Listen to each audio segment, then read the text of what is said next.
तो इस चैप्टर में हमें अलग-अलग जो है अलग-अलग हमें सर्कमस्टांसेस देखने को मिलेंगे चैप्टर 4 ऑफ सीजीएसटी एक्ट में। पहले जो हम चर्चा करेंगे वो टैक्स इनवॉइस के बारे में करेंगे और जो क्रेडिट नोट और डेबिट नोट के लिए रहेगा उसके लिए हम सेक्शन नंबर 34 में देखेंगे कि किस तरीके से डेबिट नोट और क्रेडिट नोट का ट्रीटमेंट रहता है।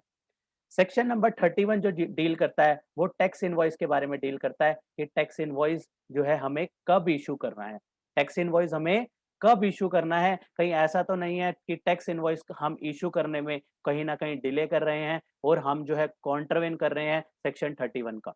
इस सेक्शन 31 को हमने पहले भी रेफर किया था जब हमने सेक्शन 12 और 13 टाइम ऑफ सप्लाई का किया था, वहां पे भी हमने इसको रेफर किया था, जहां पे वहां पे भी जो है टाइम ऑफ सप्लाई के प्रोविजन में जो कंडीशंस थी वहां पे भी सेक्शन 31 के कंडीशन के हिसाब से जो है हमारा टाइम ऑफ सप्लाई बनता था। इसमें जो हम बात करेंगे, अब जो हम बात करेंगे वो हम बात करेंगे कि हमें टैक्स इनवॉइस कब काटना है। सबसे पहले हम जो बात करेंगे कि हमें टैक्स इनवॉइस कब काटना है और वहां पे हमारे को पता लगेगा कि हमारी अलग-अलग सर्कमस्टांसेस, अलग-अलग सिचुएशन बनेगी कि अलग-अलग सिचुएशन के हिसाब से हमें देखना पड़ेगा कि हमारा रिमूवल कब हो रहा है, हमारा डिलीवरी ऑफ गुड्स का केस है तो डिलीवरी ऑफ गुड्स कब हो रही है, तो उसके अकॉर्डिंग जो है हमें अपना टैक्स इनवॉइस जो है काटना पड़ेगा। तो इस सेक्शन नंबर 31 का सबसेक्शन 1 कहता है कि अ रजिस्टर्ड पर्सन। एक-एक वर्ड का मीनिंग है और जो भी ग्रीन पार्ट जो है हम स्टार्टिंग से हाइलाइट करते हुए चल रहे हैं, जो भी इंपॉर्टेंट टर्म रहेंगी डेफिनेशंस में, उसको हमने ग्रीन मार्क किया हुआ है ताकि उसमें हम जो है ज़्यादा एम्फेसिस दे सकें कि ये एक-एक टर्म जो है यहाँ पे इंपॉर्टेंट हो जाती है। ये पूरे के पूरे जो नोट्स हैं, ये बेयर एक्ट को बेयर एक्ट को यूज़ करके बनाए गए हैं ताकि कोई भी जो है इसको रेफर करके जो है अपने अकॉर्डिंग जो है प्रोविजन को समझ सकता है। तो इसका सेक्शन 31 का सबसेक्शन 1 कहता है अ रजिस्टर्ड पर्सन। रजिस्टर्ड पर्सन कौन होगा? कल हमने रजिस्ट्रेशन का जो लास्ट डिस्कशन में रजिस्ट्रेशन की डिस्कशन करी थी, वहाँ पे हम जो पर्सन रजिस्टर्ड जो लायबल टू बी रजिस्टर्ड होगा और जब वो रजिस्ट्रेशन करा लेगा तो उसके बाद वो जो बन जाएगा, उसके बाद वो उसकी कैपेसिटी हो जाएगी एज़ अ रजिस्टर्ड पर्सन। वो कहलाएगा रजिस्टर्ड पर्सन कहलाएगा। अ registered person supplying taxable goods. Supplying taxable goods, यहाँ पे एग्जेम्प्टेड गुड्स की बात नहीं करी, यहाँ पे सिर्फ और सिर्फ टैक्सेबल गुड्स की बात करी है। अगर कोई रजिस्टर्ड पर्सन है तो हो सकता है उसकी जो गुड्स हो जो वो सप्लाई कर रहा है वो एग्जेम्प्टेड गुड्स भी हो, वो टैक्सेबल गुड्स भी हो, लेकिन यहाँ पे सेक्शन 31 में जो बात करी है ये टैक्सेबल गुड्स की बात करी है, जहाँ पे टैक्सेबल गुड्स मतलब जिस गुड्स की सप्लाई पे टैक्स लेवी होना है। अगर वो एग्जेम्प्टेड गुड्स हैं तो वो यहाँ पे सबसेक्शन 1 में उसकी बात नहीं करी गई है। एग्जेम्प्टेड गुड्स कौन से होते हैं? हमने 3 जो है गुड्स को जो है एग्जेम्प्टेड गुड्स में कवर किया है। कौन-कौन से होते हैं? सबसे पहले निल रेटेड गुड्स जो होगा वो एग्जेम्प्टेड गुड्स होगा। इसके बाद 100% एग्जेम्प्टेड होगा तो भी वो एग्जेम्प्टेड गुड्स होगा और तीसरा कौन-सा होगा? Non GST. ये तीनों के तीनों जो है एग्जेम्प्टेड गुड्स के एग्जेम्प्टेड सप्लाई की डेफिनिशन में कवर हमने करे थे। एग्जेम्प्टेड सप्लाई में 3 चीजें कवर होती हैं, नॉन जीएसटी, 100% एग्जेम्प्टेड, वोली एग्जेम्प्टेड जिसको हम कहते हैं, और साथ में निल रेटेड। ये तीनों के तीनों जो है एग्जेम्प्टेड रहेंगे। इसके अलावा जिसके ऊपर बेसिकली अगर हम नॉर्मल समझें जिसके ऊपर टैक्स लगना है और गवर्नमेंट को हमें टैक्स पे करना है, उस केस में वो सारे केसेस जो है 31(1) के तहत हमें उसके लिए जो है टैक्स इनवॉइस इशू करना होगा। और कहता है कि टैक्स इनवॉइस कब इशू करना है? कहता है बिफोर बिफोर और एट द टाइम। या तो जब आप, अब हम इसको आगे पढ़ते हैं फिर इसको कोरिलेट कराता हूं मैं किस तरीके से यहाँ पे टैक्स इनवॉइस हमें कब इशू करना है। कहता है कि आप जब रिमूवल ऑफ गुड्स कर रहे हो for supply to the recipient, recipient को देने के लिए आप रिमूवल ऑफ गुड्स कर रहे हो where the supply involve movement of goods. तो ऐसे केसेस में क्या होगा? ऐसे केसेस में जब आपने रिमूवल किया तो उस टाइम पे जो है आपको उस पे उसका जो है टैक्स इनवॉइस काटना होगा। इसको समझने के लिए हम थोड़ा सा प्रैक्टिकली इसको समझते हैं कि किस तरीके से हमें जो है टैक्स इनवॉइस काटना है और कब काटना है। हमारी एक शॉप है, हम रजिस्टर्ड पर्सन है, हमारी एक शॉप है। इस शॉप में आके कोई पर्सन, एक रेसिपिएंट जो है हमारी शॉप में आया, हमारी लगा लो मोबाइल फोन की शॉप है, ठीक है, यहाँ पे मोबाइल शॉप है ये। हाँ, एक पर्सन मोबाइल शॉप में आया और मोबाइल शॉप में उसने मोबाइल फाइनल किया और यहाँ पे उसने मोबाइल अपना पसंद किया और जो है पेमेंट करी और मोबाइल उसने खरीद लिया। इस टाइम पे हमें as a tax payer, as a registered person, हमारे ऊपर लाइबिलिटी है कि हमें जो है टैक्स इनवॉइस काटना है। अब हमें कब टैक्स इनवॉइस काटना है? जैसे ही हम रिमूवल कर रहे हैं, जैसे ही हम अपनी दुकान से हम उसको गुड्स दे रहे हैं, हमारी लाइबिलिटी बन जाती है कि हमें एज पर सेक्शन 31 सबसेक्शन 1 हमें जो है टैक्स इनवॉइस काटना है। वहां पे क्या लिखा है? बिफोर और at the time of removal. Before और at the time of removal मतलब जब आपका फाइनल हो गया कि आपने रिमूव करना है, उससे पहले या फिर उस टाइम तक, मतलब उस टाइम से पहले पहले। मान लो ये जो है ये आया 2 जून 2021 को जो है ये पर्सन आया और यहाँ पे आके मोबाइल लेके चला गया, तो हमारा रिमूवल कब का होगा? हमारा 2 जून 2021 का जो है रिमूवल माना जाएगा।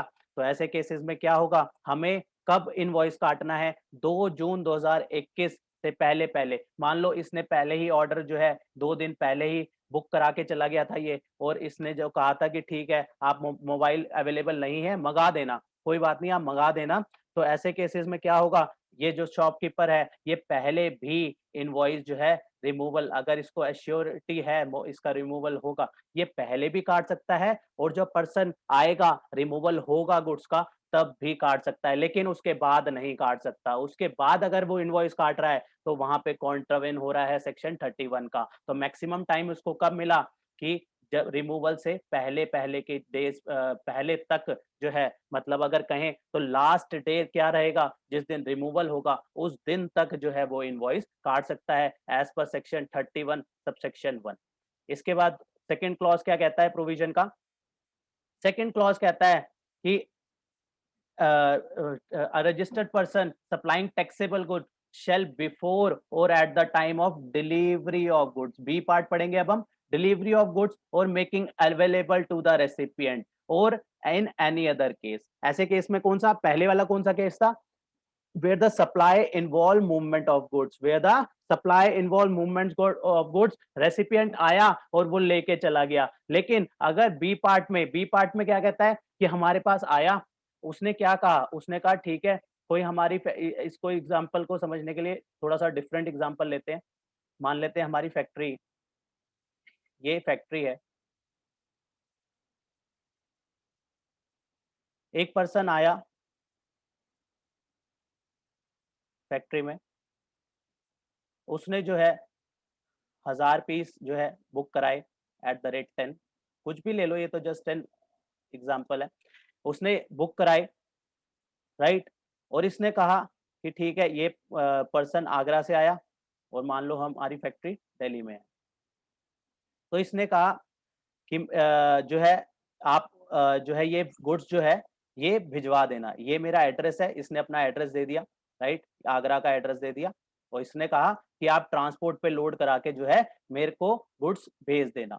तो उस केस में क्या होगा? अब जो है किस डिलीवरी कौन करेगा इस केस में? डिलीवरी पहले वाले केस में क्या था? मोबाइल शॉप पे आया पर्सन, पेमेंट करी, मोबाइल लिया और चला गया। तो वहां पे eight the time of removal जैसे ही उसने मोबाइल दिया और उसने उसका रिमूवल, मोबाइल का रिमूवल हो गया, मोबाइल का रिमूवल हो गया, तो वहां पे उस रिमूवल से पहले पहले जो है उसको टैक्स इनवॉइस काटना था। यहाँ पे क्या फर्क है? यहाँ पे पर्सन आया, वो बुकिंग करा के चला गया, वो माल लेके नहीं गया, वो बुकिंग करा के चला गया। अब हमें क्या करना है? अब हम जाएंगे ट्रांसपोर्ट पे, बुक करेंगे, ट्रांसपोर्ट पे जो है ट्रांसपोर्ट पे इसका माल जो है बुक होएगा, और ट्रांसपोर्ट पे जो है ट्रांसपोर्ट के थ्रू जो है ये माल जो है कहाँ चला जाएगा? आगरा चला जाएगा। तो इस तरीके की यहाँ इस केस में जो है वो कहता है आपको टैक्स इनवॉइस कब तक काटना है। इस केस में जो है जो है टाइम पीरियड थोड़ा सा डिफरेंट हो जाएगा। नॉर्मल केस में क्या था? रिमूवल था, यहाँ पे था, यहाँ पे बी पार्ट में आता है डिलीवरी ऑफ गुड्स और making available to the recipient. Delivery of goods कब हो गई? जब हम ट्रांसपोर्ट पे गए और हमने ट्रांसपोर्ट पे माल जो है अपना अनलोड कर दिया कि भैया ये एड्रेस है और इस एड्रेस पे आप माल पहुंचा देना, तो वहां पे हमारी क्या हो गई? डिलीवरी ऑफ गुड्स हो गई। और making available to the recipient, हमने अगर उसके घर तक पहुंचाना था, मान लो रेसिपिएंट को हम फ्री होम डिलीवरी दे रहे हैं, तो डिलीवरी हमने कहां दी? उसके घर पे, रेसिपिएंट के घर पे दी। तो ऐसे केसेस पे क्या होगा? ऐसे केसेस पे जब तक वहां पहुंच रहा है उससे पहले पहले हमारी लाइबिलिटी बनती है कि हमें टैक्स इनवॉइस काटना है।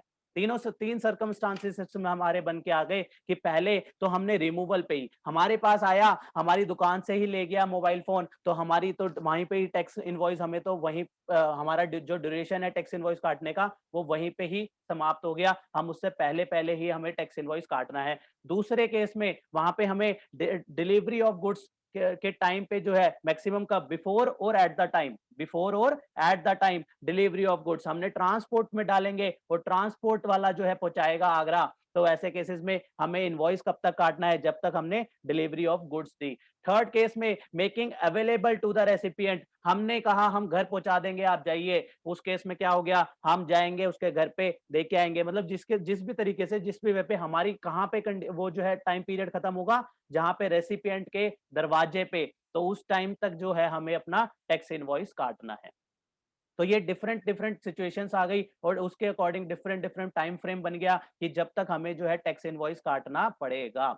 इसमें हमने एग्जांपल यहाँ पे लिख दिया कि live lift install at site and making available for the usage by the recipient. Recipient ने कहा कि मेरे प्रीमिसेस पे जो है लिफ्ट इंस्टॉल होनी है, तो ऐसे केसेस में क्या होगा? वहां पे हमें टैक्स इनवॉइस कब तक काटना है? हम जाएंगे, सारा मटेरियल लेके उसकी प्रीमिसेस पे इंस्टॉलेशन करेंगे। वहां पे क्या होगा? हम उसकी जगह पे गए, वहां पे इंस्टॉलेशन करी, हमें टैक्स इनवॉइस कब तक काटना होगा? हम जब उसकी लिफ्ट इंस्टॉल कर देंगे, वहां पे making available there to the recipient, कौन सा का पार्ट आ जाएगा हमारा? ये वाला पार्ट आ जाएगा कि जहां पे making available to the recipient, हमने उसको जो है उसकी लिफ्ट उसको इंस्टॉल करके दे दी, तो उससे पहले पहले हमारी लाइबिलिटी क्या बन जाएगी? कि हमें टैक्स इनवॉइस काटना होगा।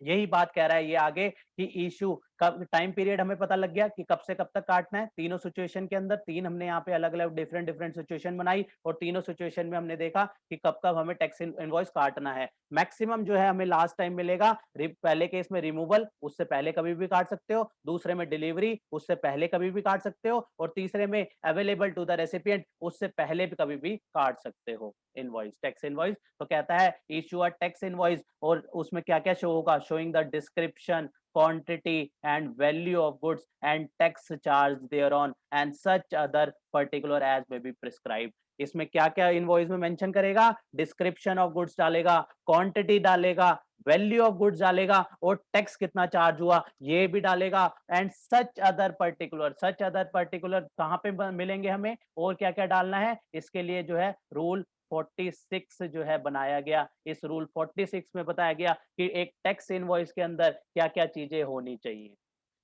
तो मैं एक बार आपको लेके चलता हूँ। रूल नंबर 46 भी हम नजर मारते हैं कि रूल 46 में हमें क्या क्या चीजें बताई गई हैं जो हमारे लिए मैंडेटरी है एक टैक्स इनवॉइस के अंदर होना।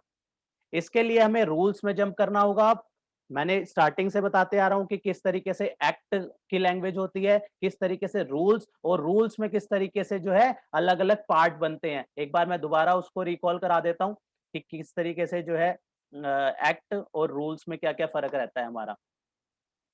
जब हम कोई भी, जैसे हमने सीजीएसटी एक्ट 2017, जो हम सारी डिस्कशन मेनली इसी की करते हैं, IGST act, UTGST act, SGST act, सारे एक्ट जो हैं, ये एक्ट बनने से पहले क्या बने होंगे? हमने स्टार्टिंग में कॉन्स्टिट्यूशन में बात करी थी कि पहले बिल होता है, बिल बनता है। जब ये बिल जो है, जब इन पे असेंट, प्रेसिडेंट इसको असेंट दे देता है, उसके बाद ये जाके जो है दोनों हाउसेस से पास होने के बाद ये एक्ट बन जाते हैं। इसी तरीके से इस एक्ट में प्राविधान लिखे होते हैं कि हमें जो है सेक्शन 1, सेक्शन 2 इस तरीके से जो है प्रोविजंस का कंप्लाई करना है।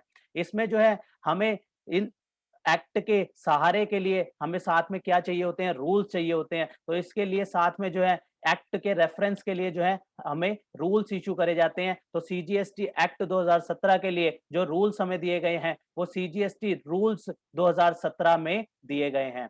ये हमें रूल्स क्या बताते हैं? ये हमें रूल्स बताते हैं कि कितना टाइम दिया जाएगा, कौन सा हमें फॉर्म्स यूज करना होगा, उस फॉर्म का क्या फॉर्मेट होगा, ये सारी चीजें हमें कहाँ मिलती हैं? ये सारी चीजें हमें रूल्स के अंदर मिलती हैं। तो रूल्स में हमारे मेनली दो पार्ट रहते हैं, पार्ट ए और पार्ट बी।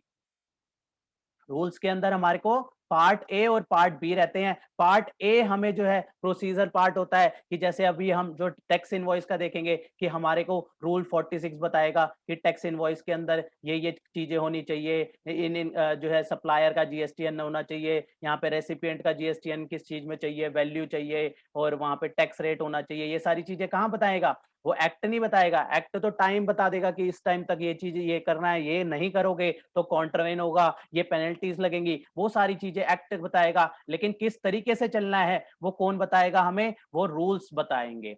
और इस इनके लिए हमें कौन सा फॉर्म यूज करना है वो पार्ट बी में दिए जाता है। पार्ट बी में हमें सारे के सारे फॉर्म्स जो है हमारे को प्रिस्क्राइब्ड होते हैं कि कौन कौन से फॉर्म्स जो है हमें यूज करने हैं डिफरेंट डिफरेंट सिचुएशंस में। सारे फॉर्म्स जो है हमारे जीएसटी में जो हम यूज करते हैं वो सारे फॉर्म्स हमारे जो है part B of CGST rules 2017 में जो है प्रिस्क्राइब्ड है। जैसे हम अपनी जीएसटीआर 3B, जीएसटीआर 1, इसके जो फॉर्मेट देखते हैं कि टेबल नंबर 3.1 में ये आएगा, 3.1 ए में ये आएगा, बी में ये आएगा, सी में ये आएगा, टेबल 4 में ये आएगा, 5 में ये आएगा, ये सब कहाँ लिखा हुआ है? ये हम कहाँ से फॉर्मेट इसका देखते हैं? ये सारे के सारे जो है part B of CGST rules 2017 में जो है ये सारे फॉर्म्स जो हैं, चाहे आप जीएसटी के कह लो, चाहे आप आईटीसी के कह लो, वहां पे आपको ए टू जेड सारे फॉर्म्स जो है मिल जाएंगे। कभी इस तरीके से इनको डिटेल में देखना हो तो आप गूगल करना, आपको सारी जो है पार्ट ए और पार्ट बी दोनों अलग अलग जो है रूल्स वो इसकी पीडीएफ मिल जाएंगी। वहां पे पार्ट बी में देखोगे सारे फॉर्म्स दिए होंगे, स्टार्टिंग में इंडेक्स होगा और इंडेक्स के बाद सारे फॉर्म्स वहां पे अवेलेबल होंगे। ऐसे ही रूल्स जो है चैप्टर बाय चैप्टर जो है, जैसे एक्ट में अलग अलग चैप्टर है, जैसे हम सारे एक एक करके चैप्टर पढ़ रहे हैं। प्रिलिमिनरी चैप्टर पढ़ा हमने, उसके बाद डिफरेंट डिफरेंट हम चैप्टर पढ़ते गए, रजिस्ट्रेशन पढ़ा, आईटीसी पढ़ा। तो इस तरीके से जैसे ये चैप्टर है इसी के रिस्पेक्ट में जो है सेम इसी तरीके से जो है अलग अलग चैप्टर्स के अलग अलग यहाँ पे रूल्स भी प्रोवाइड करे गए हैं। और यहाँ पे पार्ट बी ये जो है यहाँ पे पार्ट ए में ये वाला दिया हुआ है, part A of CGST rules, CGST rules 2017। और इसके पार्ट बी में क्या दिया हुआ है? पार्ट बी में जो है सारे फॉर्म्स दिए हुए हैं। राइट, ये मैंने दोबारा रेफर करा दिया, पहले भी हम इसके बारे में डिस्कशन कर चुके हैं। अब हम दोबारा मूव करते हैं रूल्स। अब हम स्टार्ट करने जा रहे थे रूल्स। रूल्स 47 क्या बात करता है? वो बात करता है कि टैक्स इनवॉइस में हमें क्या क्या चीजें जरूरी होंगी। तो यहाँ पे जो रूल्स हैं टैक्स इनवॉइसेस के कहाँ लिखे गए हैं? चैप्टर 6 ऑफ सीजीएसटी रूल्स 2017 के अंदर लिखे गए हैं, जो कि tax invoice, credit note and debit note. ये सिमिलर नहीं होगा, ऐसा नहीं होगा कि वो एक्ट ऊपर जो एक्ट था वो chapter number 7 of CGST act 2017 था, tax invoice, credit note and debit note, तो वो चैप्टर 7 था तो रूल्स का भी चैप्टर 7 होगा, ऐसा जरूरी नहीं है। मैंने पहले भी ये डिस्कशन करी थी कि ऐसा नहीं है, वो दोनों रूल्स सीरीज में नहीं चलेंगे। जिसमें जिस एक्ट में रूल्स की जरूरत ही नहीं है उसके लिए क्या रूल्स बनाए जाएंगे। लेकिन जहां पे रूल्स की जरूरत है कि कोई तरीका बनाने की जरूरत है कि इस तरीके से फॉलो करना है, तो उसके लिए जो है गवर्नमेंट जो है रूल्स बनाएगी। अदरवाइज जो है उसको रूल्स बनाने की जरूरत नहीं पड़ेगी। इसलिए ये चैप्टर 7 ऑफ सीजीएसटी एक्ट 2017 जो हम पढ़ रहे हैं, tax invoice, credit note and debit note, इसका जो है रूल्स जो लिखे गए हैं वो चैप्टर 6 ऑफ सीजीएसटी रूल्स 2017 में लिखे गए हैं।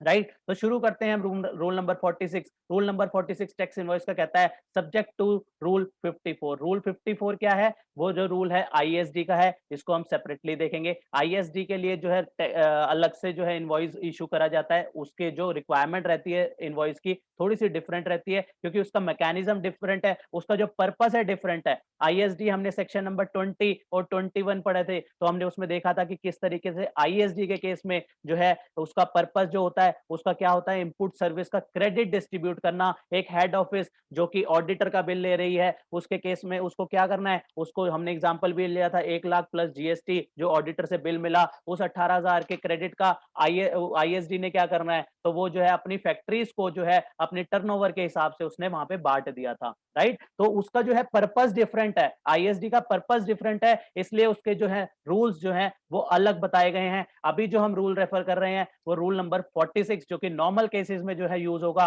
तो कहता है tax invoice referred in section 31 shall be issued by the registered person containing, क्या क्या चाहिए, क्या क्या होना चाहिए उस टैक्स इनवॉइस के अंदर। आप एक, जब हम ये चीज पढ़ रहे हैं, ये रूल पढ़ रहे हैं, तो माइंड में जो है एक इनवॉइस को रेफर करो। हम सब ने इनवॉइस देखा है लाइफ में, तो जीएसटी आने के बाद हम सब ने जीएसटी का इनवॉइस देखा है, तो उस इनवॉइस को रेफर करना और याद करना कि वो इनवॉइस में ये सारी चीजें इस तरीके की थी कि नहीं थी, कोई वो रूल 46 का उस इनवॉइस में कॉन्ट्रवेंशन तो नहीं था, राइट। तो अब हम देखेंगे कि उसमें क्या क्या चीजें चाहिए। सबसे पहले कहता है नेम होना चाहिए, एड्रेस होना चाहिए, जीएसटीएन नंबर होना चाहिए ऑफ द सप्लायर। जब हम इनवॉइस देखते हैं उसके स्टार्टिंग में ही होता है ना, बड़ा बड़ा कम उसके फर्म का नाम हो जाता है, उसके बाद एड्रेस लिखा होता है और उसका जीएसटीएन लिखा होता है, राइट। किसका? सप्लायर की यहाँ पे बात हो रही है, सप्लायर के केस में, राइट।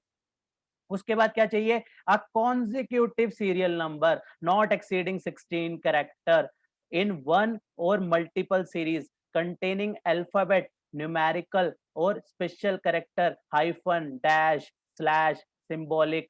चाहे इसमें किसी तरीके का कैरेक्टर आप यूज कर सकते हो, लेकिन जो इसमें हमें ध्यान रखना है कि कॉन्जिक्यूटिव सीरियल नंबर होना चाहिए उस इनवॉइस का, और वो जो है इनवॉइस का जो नंबर है वो 16 कैरेक्टर से ऊपर का नहीं होना चाहिए। ऐसा नहीं हो कि इनवॉइस नंबर है 20 डिजिट का इनवॉइस नंबर है, इनवॉइस नंबर दे ही रेफर करते करते ही दिमाग खराब हो जाए। तो उसमें लिमिट लगा दी गई। आप इस तरीके से जो है प्रिपेयर करो कि आपकी जो है मैक्सिमम उस आप जो इनवॉइस बना रहे हो उसका जो है आपको जो है नंबर रखने पड़ेंगे, वो 16 नंबर से ज्यादा के नंबर ना हो। तो इस तरीके से जो हमारा टैक्स जो है, हम यहाँ पे टैक्स इनवॉइस देखते हैं, तो हमारा टैक्स इनवॉइस में जो है टैक्स इनवॉइस के अंदर हमारी यहाँ पे बेसिकली यहाँ पे कंपनी का नाम आ जाता है, ABC private limited.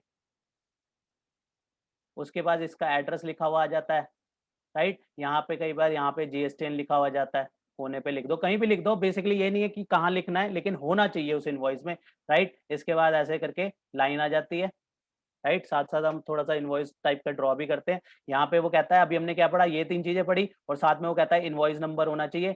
Invoice number जो है कॉन्जिक्यूटिव सीरीज में होना चाहिए। कॉन्जिक्यूटिव सीरीज कैसे? 1 2 3 4 5, जो भी आप बना रहे हो अपनी कन्वीनियंट के लिए, उस तरीके से जो है आपकी अलग अलग फैक्ट्रीज है, आप अपनी अलग अलग फैक्ट्रीज का फैक्ट्री 1 की सीरीज अलग चला लो, फैक्ट्री 2 की सीरीज अलग चला लो, जो अपनी कन्वीनियंस के लिए आप अपने हिसाब से बना सकते हो, लेकिन लगातार होना चाहिए, एक सीरीज में होना चाहिए, ताकि आप जब फाइल करो, आप जब मैनेज करो, वो इजिली जो है ट्रेसेबल हो, राइट। आपकी 2 यूनिट है, यूनिट 1 यूनिट 2, तो आप ये यूनिट 1 को आप अलग नाम देते हो, इसको मान लो एक यूनिट दिल्ली की है, एक यूनिट हरियाणा की है, तो आपने दिल्ली की जो आप यूनिट वो चला रहे हो, दोनों के वैसे जीएसटी नंबर अलग होंगे। मान लो सेम स्टेट के अंदर 2 यूनिट है, दिल्ली में एक जगह दिल्ली में ही 2 यूनिट है, मान लेते हैं एक बवाना में यूनिट है और एक आपकी कोई भी मान लो कीर्ति नगर में यूनिट है। आप क्या करोगे, बवाना वाले की B1 B2 B3 B4 इस तरीके से अपनी सीरीज चलाते रहोगे, इसकी K1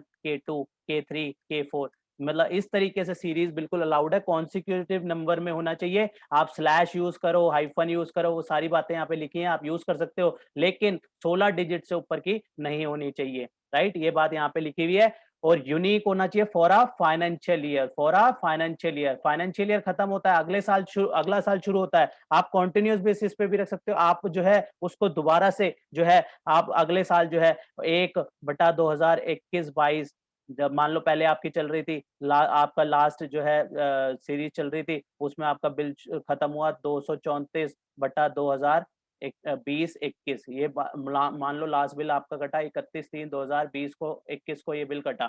अब आपका नया फाइनेंशियल ईयर शुरू हो गया, तो आप नए से जो है इसको बना सकते हो, 1/4/2021 को आपने बिल काटा, तो 1/2021-22, इस तरीके से आप जो है अपनी रेफरेंस के हिसाब से जो है सीरीज बना सकते हो। लेकिन हमें ध्यान रखना है कि पॉइंट नंबर बी जो कहता है, वो कहता है कॉन्जिक्यूटिव सीरियल नंबर होना चाहिए, और साथ में जो है वो यूनिक फाइनेंशियल ईयर में जो है आप इस तरीके से जो है उसको यूज कर सकते हो। उसके बाद पॉइंट नंबर सी कहता है डेट ऑफ इशू, किस दिन का बिल है, वहां पे हमें पता है कि बिल में जो है डेट वहां पे मेंशन करनी जरूरी है। चौथा पार्ट डी पार्ट कहता है name and address and GSTN और UIN number if registered of the recipient. ये कब चाहिए? इफ रजिस्टर्ड, अगर जो रेसिपिएंट है वो रजिस्टर्ड है उस केस में चाहिए। उस केस में उसका जीएसटीएन यूआईएन नंबर, जीएसटीएन और यूआईएन नंबर क्या होता है, हम लास्ट डिस्कशन में इसको कवर कर चुके हैं कि यूआईएन में जो एम्बेसीज वगैरह, foreign embassy united nation organisation, इनको क्या होता है, इनको इनको क्या इशू किया जाता है, इनको यूआईएन इशू करा जाता है इंस्टेड ऑफ जीएसटीएन। क्यों इनको अलग से यूज किया जाता है? क्योंकि इनका पर्पस अलग होता है। इन्होंने जो टैक्स पे किया होता है, इनको रिफंड क्लेम करना होता है, इनका जस्टिफाइड रीजनेबल जो है इनका जो है पर्पस होता है। और नॉर्मल नॉर्मल कैटेगरी से इसलिए इनको अलग से इनको अलग कैटेगरी में डाला गया। इनको यूआईएन नंबर दिया जाता है और नॉर्मली क्या दिया जाता है, जीएसटीएन नंबर दिया जाता है। तो इसलिए चाहे जीएसटीएन है चाहे यूआईएन वाले हैं, तो अगर अगर जो रजिस्टर्ड पर्सन को हम सप्लाई कर रहे हैं वो अगर रजिस्टर्ड है या चाहे वो जीएसटीएन के थ्रू है चाहे यूएन के थ्रू है, तो ऐसे केसेस में जो है उसका नाम, एड्रेस और जीएसटीएन नंबर जो है डालना होगा, क्योंकि उसका क्रेडिट लेना है ना, इसलिए इसमें ये जो है यह सारी चीजें मेंशन करना जरूरी है। ई पार्ट कहता है name and address of delivery. क्या कहता है? Name, address of delivery along with the name of the state and its code. क्या कहता है? Name, address of delivery along with the name of the state, its code, and साथ में state code भी डलेगा, is unregistered if the recipient is unregistered. Unregistered के case में जो है डिफरेंट, क्योंकि यहाँ पे जीएसटीएन उसका डलना नहीं, उसमें क्या डालना है, उसका नेम और एड्रेस डालना है, उसकी एड्रेस ऑफ डिलीवरी डालेंगे कि वो कहाँ पे जो है उसका जो है प्लेस कौन सा है, और उसके बाद name of the state mention करेंगे और उसका जो है स्टेट कोड जो है मेंशन करेंगे। अनरजिस्टर्ड पर्सन के केस में किस के कब कौन से केस में इस तरीके से ये सारी वैल्यू डालनी है, हमें क्या क्या डालना है, name, address of delivery, name of state और कोड, 5 चीजें हमारी बन गई। ये अनरजिस्टर्ड पर्सन के केस में कब डालेंगे? जब वैल्यू ऑफ द सप्लाई जो है वो 50,000 या उससे ज्यादा की है। जब वैल्यू 50,000 या उससे ज्यादा की है उस केस में हमें जो है ये 5 चीजें डालने की जरूरत है। 5 चीजें उसमें चाहिए। अगर वो वैल्यू ऑफ सप्लाई जो है 50,000 रुपए से कम है, अनरजिस्टर्ड पर्सन है, 50,000 रुपए से कम है, उस केस में सिर्फ और सिर्फ क्या डालना है, उसका नेम और एड्रेस ऑफ डिलीवरी जो है डालने की जरूरत है। राइट? 50,000 रुपए से ऊपर का बिल है अनरजिस्टर्ड का, तो थोड़ी सी ज्यादा डिटेल मांग लेते हैं। राइट? उस टैक्स इनवॉइस में डिटेल ज्यादा डालनी पड़ती है। अदरवाइज 50,000 से ऊपर का 50,000 से कम का है, तो उस केस में अनरजिस्टर्ड में ध्यान रखना, अनरजिस्टर्ड में केसेस है, अगर ये रजिस्टर्ड होगा तो उसका ऊपर वाला केस में वो पॉइंट नंबर डी में कवर हो जाएगा, वहां पे उसका तो जीएसटीएन नंबर भी डालना है, क्योंकि उसको क्रेडिट लेना है ऑब्वियसली। राइट?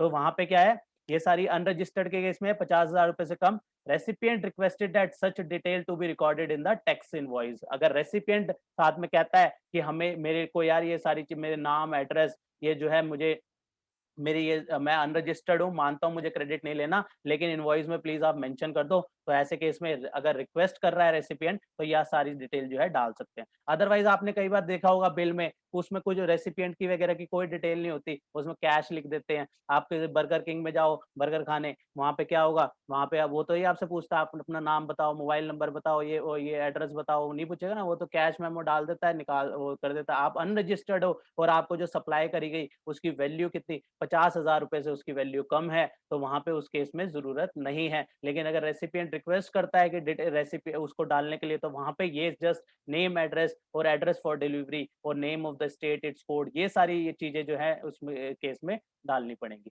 इसके अलावा क्या होना चाहिए, एचएसएन कोड होना जरूरी है। एचएसएन कोड होना जरूरी है। इसको पहले जो है एचएसएन को जो है रिस्ट्रिक्ट कर दिया था टर्नओवर वाइज, अब हमें पता है साथ साथ हम अमेंडेड हो रहे हैं, साथ साथ अपडेट हो रहे हैं, तो वहां पे उस हमें पता है कि अब जो है एचएसएन डालना इनवॉइस में मैंडेटरी है, चाहे आपकी टर्नओवर कितनी भी हो। वो अगर 5 करोड़ से ऊपर की टर्नओवर है तो आपको जो है 6 डिजिट का एचएसएन मैंडेटरी है, और 5 करोड़ से नीचे की टर्नओवर है तो 4 डिजिट का एचएसएन जो है अब मैंडेटरी है।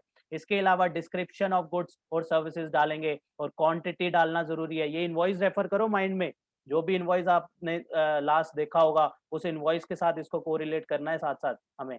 क्वांटिटी, और उसके बाद क्या है, total value of supply of goods और सर्विसेज। इसके अलावा टैक्सेबल वैल्यू उसमें डालेंगे कि टैक्सेबल वैल्यू कितनी है, उसमें रेट कितना है, और रेट के हिसाब से उसका अमाउंट कितना बना उस टैक्स का, चाहे सीजीएसटी टैक्स बना, सीजीएसटी एसजीएसटी बना, या आईजीएसटी बना, या सीजीएसटी प्लस यूटीजीएसटी बना, जो सा भी टैक्स बना उसका अमाउंट क्या है, और प्लेस ऑफ सप्लाई कब डालना है। प्लेस ऑफ सप्लाई, इसको हम डिटेल में जो है डिस्कशन करेंगे। प्लेस ऑफ सप्लाई क्या होता है, जब हम section number 10, 11, 12, 13 of IGST act 2017 पढ़ेंगे, वहां पे जो है बहुत ही इंपॉर्टेंट चैप्टर है ये, प्लेस ऑफ सप्लाई। इसमें अलग अलग सिचुएशन बनेगी और इस सिचुएशन के हिसाब से प्लेस ऑफ सप्लाई जो है डिटरमाइन होगा। और प्लेस ऑफ सप्लाई बहुत इंपॉर्टेंट रोल प्ले करता है क्रेडिट के लिए भी। वो किस तरीके से रोल प्ले करता है वो जब हम चैप्टर करेंगे, उससे पहले स्टार्टिंग में मैं उसको अलग अलग बताऊंगा कि प्लेस ऑफ सप्लाई में सप्लायर के पॉइंट ऑफ व्यू से क्या इंपैक्ट पड़ता है और रेसिपिएंट के पॉइंट ऑफ व्यू से क्या पड़ता है, उसको हम उस चैप्टर में पढ़ेंगे। लेकिन इनवॉइस के अंदर प्लेस ऑफ सप्लाई जो है होना जरूरी है। कब? In case of supply in the course of inter state. अगर इंटर स्टेट सप्लाई है उस केस में उसमें जो है इनवॉइस में प्लेस ऑफ सप्लाई होना जरूरी है। ठीक है, आगे से ध्यान रखना है कि कोई आईजीएसटी जहां लगा हुआ है वहां पे हमें देखना है कि उस इनवॉइस के अंदर प्लेस ऑफ सप्लाई कोई डाल रहा है कि नहीं डाल रहा। प्लेस ऑफ सप्लाई अगर मिसिंग है उस इनवॉइस में से तो वो इनवॉइस जो है ठीक कराना चाहिए। वो इनवॉइस जो है एज पर रूल 46 वो नहीं है। इसके अलावा address of the delivery way the same is different from the place of supply. अगर प्लेस ऑफ सप्लाई अलग है और उसकी डिलीवरी अलग है, मतलब billed to ship to model, ये भी हम प्लेस ऑफ सप्लाई के अंदर पढ़ेंगे कि रेसिपिएंट को कहा कि भैया ठीक है बाल मैं ले रहा हूँ लेकिन डिलीवरी उसको दे दो। जैसे हमने जॉब वर्क में भी पढ़ा था कि माल लिया किसी ने, मैंने माल लिया लेकिन मुझे आगे जॉब वर्क के लिए देना है, तो मैंने सीधा आपको कहा कि आप माल जो है वो जॉब वर्कर के पास पहुंचा दो। हमने इसमें एग्जांपल लिया था कि मैं दिल्ली में बैठा हूँ, आप केरला में बैठे हो और आपने जो है आपने जो है माल लिया मेरे से, राइट, और आपको जो है वो जॉब वर्क कराना है हरियाणा में। तो आप क्या करोगे, पहले आप अपने यहाँ केरला में लोगे फिर हरियाणा भेजोगे तो ट्रांसपोर्ट बहुत पड़ेगा। तो आप मुझे कहोगे कि भैया इंस्टेड ऑफ कि पहले मेरे को भेजो और बाद में आप जो है वो हरियाणा भेजोगे, आप मेरे को कहोगे कि आप दिल्ली से सीधा सीधा हरियाणा भेज दो और बिल मेरे को रेज कर देना। ऐसे केस में उसको बोला जाता है bill to ship to model. उसको हम डिटेल में जो है प्लेस ऑफ सप्लाई चैप्टर में करेंगे, जस्ट रेफरेंस के लिए मैंने बताया। तो अगर ऐसा केस होता है तो वहां पे एड्रेस ऑफ डिलीवरी, कि जहां पे एड्रेस ऑफ डिलीवरी हमारे एग्जांपल के हिसाब से क्या बना, हरियाणा, डिलीवरी कहाँ हुई, हरियाणा में डिलीवरी हुई, तो ऐसे केस में वो मेंशन करना भी जरूरी है। इसके अलावा पॉइंट नंबर पी कहता है where the tax is payable under RCM, तो वहां पे ये भी हमें बताना होगा। जैसे कई इनवॉइस में आप देखेंगे भी वहां पे लिखा होता है आरसीएम यस और नो, तो वहां पे भी जो है वहां पे बताना होता है कि हम रिवर्स चार्ज में, हमारी जो सप्लाई है वो रिवर्स चार्ज में फॉल कर रही है या नहीं कर रही है। इसके अलावा पॉइंट नंबर क्यू में आता है signature, digital signature of the supplier और द ऑथराइज रिप्रेजेंटेटिव, राइट। उसके मैनुअल सिग्नेचर हो सकते हैं, डीएससी के थ्रू हो सकते हैं, या फिर ऑथराइज जो भी उसने ऑथराइज रिप्रेजेंटेटिव अपॉइंट किया हो उसके सिग्नेचर, या फिर डिजिटल सिग्नेचर हो सकते हैं। क्यूआर कोड के लिए जो है अलग से हम रूल्स कवर करेंगे। क्यूआर कोड जो है हर केस में मैंडेटरी नहीं होता, लेकिन क्यूआर कोड के लिए कुछ केसेस में क्यूआर कोड जो है इनवॉइस में होना चाहिए। अगर क्यूआर कोड नहीं है उस इनवॉइस में और उसमें मैंडेटरी है तो वो इनवॉइस जो है इनवैलिड माना जाएगा। तो इसके रिगार्डिंग भी हम क्यूआर कोड के जो रूल्स हैं वो भी रेफर करेंगे। इसके बाद प्रोवाइडेड दैट बोर्ड में on the recommendation by notification, यहाँ पे हमने बात करी थी जो अभी मैंने बताया कि कितने डिजिट का एचएसएन डालना है, कितने डिजिट का एचएसएन डालना है, या मैंने रेफरेंस के लिए भी लिख दिया कि इस टाइम अब जो है, मैं पुरानी बात नहीं कर रहा, पुराने में अलग था एचएसएन का रूल, लेकिन जो अपडेटेड जो रूल जो है अब एचएसएन का जो रूल है वो मैं बता रहा हूं ताकि ऐसा ना हो पुराना बताएंगे तो मिक्सअप होगा, प्रॉब्लम क्रिएट होगी। अब जो है अब क्या सिनेरियो है, अब अगर 5 करोड़ तक की टर्नओवर है तो आपको 4 डिजिट का एचएसएन डालना है, और अगर 5 करोड़ से ऊपर की टर्नओवर है तो वहां पे आपको 6 डिजिट का एचएसएन होना जरूरी है इनवॉइस के अंदर। दोबारा रिपीट करते हैं, टर्नओवर 5 करोड़ से कम है तो 4 डिजिट का डालना है, 5 करोड़ से ऊपर है तो हमें 6 डिजिट का एचएसएन वहां पे डालना है। तो यहाँ पे यही बात कर रहा है कि बोर्ड में on the recommendation by notification जो है इस तरीके से बाय नोटिफिकेशन इशू करके जो है बोर्ड सीबीआईसी हमें बता सकता है कि हमें कितने डिजिट कौन से केसेस में जो है कितने डिजिट का एचएसएन जो है डालना है। इसके अलावा class of supply of goods and services for which specified number of HSN, कुछ ऐसी क्लास ऑफ पर्सन को भी नोटिफाई किया गया है जिनके लिए 8 डिजिट का एचएसएन भी मैंडेटरी है। तो बोर्ड ने ऐसा भी किया है, इसके लिए भी अलग से नोटिफिकेशन इशू करी है। और उन स्पेसिफिक क्लास ऑफ पर्सन के लिए जो है उसमें कई बार, अगर मैं हल्का सा रेफरेंस के लिए बता देता हूँ, कुछ